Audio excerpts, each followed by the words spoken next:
अब परमेश्वर कबीर देव जी ने 600 वर्ष पहले सन 1398 में वो सशरीर आए थे, सतलोक से चलकर एक शिशु का रूप धारण किया था। काशी शहर में बने एक लहर तारा नामक तालाब पर कमल के फूल पर विराजमान हुए थे प्रभु। और ये पांचवा वेद प्रदान करने के लिए आते हैं अपने मुखारविंद से। और उनको एक निसंतान जुल्हा दंपति उठा ले गए थे।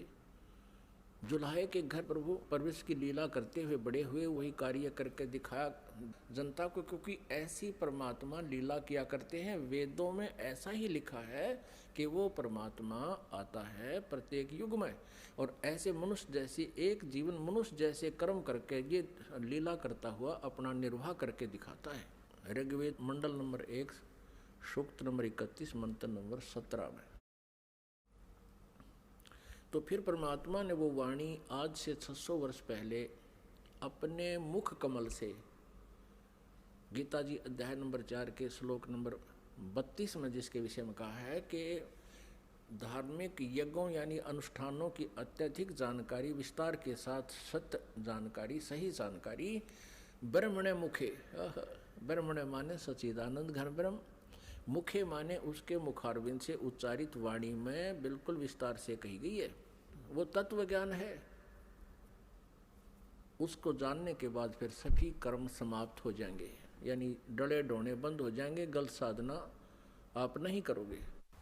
परमेश्वर कबीर देव जी उस समय कहा करते थे इन नकली गुरु आचार्यों से, मंडलेश्वरों से, कि तुम जनता को गुमराह कर रहे हो। तुम कह रहे हो कि ब्रह्मा विष्णु महेश के कोई माता पिता नहीं। परमात्मा कहा करते इनके माता पिता हैं, ये जन्मते मरते हैं, इनकी मृत्यु होती है, जन्म होता है, ये अविनाशी नहीं है, ये कंप्लीट गॉड नहीं है। तो इस बात का बहुत विरोध हुआ था परमेश्वर का। उन झूठे आचार्यों ने, उन नकली गुरुओं ने कबीर परमेश्वर के बारे में बहुत गलत धारणाएं पैदा कर दी कि ये झूठा है, अशिक्षित है, इसने वेदों गीता को पढ़ा नहीं, पुराणों को पढ़ा नहीं, क्योंकि ये संस्कृत नहीं जानता। अशिक्षित व्यक्ति है, ये क्या जाने वेदों और गीता और पुराणों के बारे में, ये झूठ बोल रहा है, इसकी मत मानना, मत सुनना। उस समय तो हम धोखा खा गए जनता वाले, क्योंकि हमारे आचार्य जो हैं, जो गुरु लोग थे, ब्राह्मण ऋषि थे, वो संस्कृत भाषा जानते थे।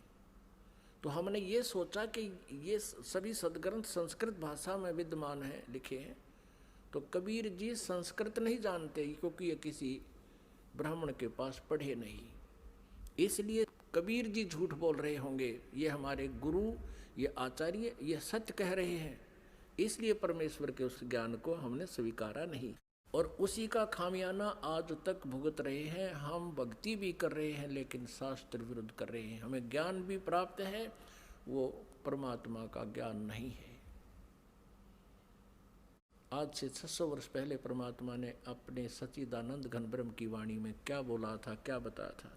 जैसे ऋग्वेद मंडल नंबर 9 सूक्त नंबर 86 मंत्र 26 और 27 में, ऋग्वेद मंडल नंबर 9 सूक्त नंबर 82 मंत्र 1, 2, 3 में, ऋग्वेद मंडल नंबर 9 सूक्त नंबर 20 मंत्र 1 में, ऋग्वेद मंडल नंबर 9 सूक्त नंबर 96 के मंत्र नंबर 16 से 21 तक, उसमें कहा कि परमात्मा सतलोक से चलकर आता है।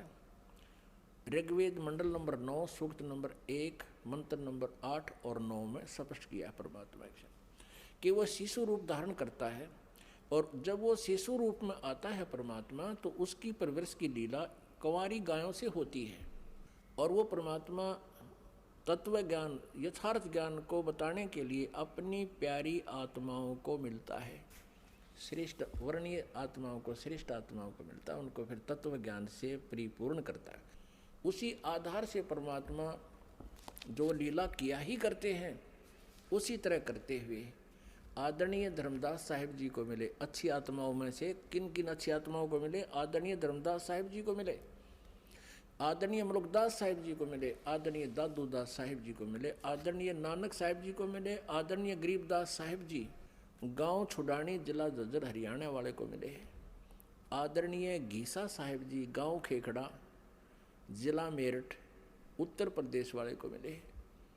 तो वो परमात्मा के गुणों में लिखा है कि वो ऐसा करते हैं, वेद भी गवाही दे रहे हैं। उसी आधार से परमात्मा धर्मदास साहिब जी को मिले थे, जो बांधवगढ़ के रहने वाले थे, मथुरा में गए हुए थे भगवान की खोज में। वहाँ परमात्मा ने कहा था इन तीर्थों पर भगवान नहीं है, भगवान आपके सदग्रंथों में लिखी हुई विधि से प्राप्त होगा। और धर्मदास जी, आप यहाँ कह रहे हो कि भगवान यहाँ घूमा करते थे श्री कृष्ण जी, फिर अब तो नहीं है वो, या तो घूमा करते थे उस समय आते तुम, अब वो है ही नहीं, अब क्या ढूंढने आते हो?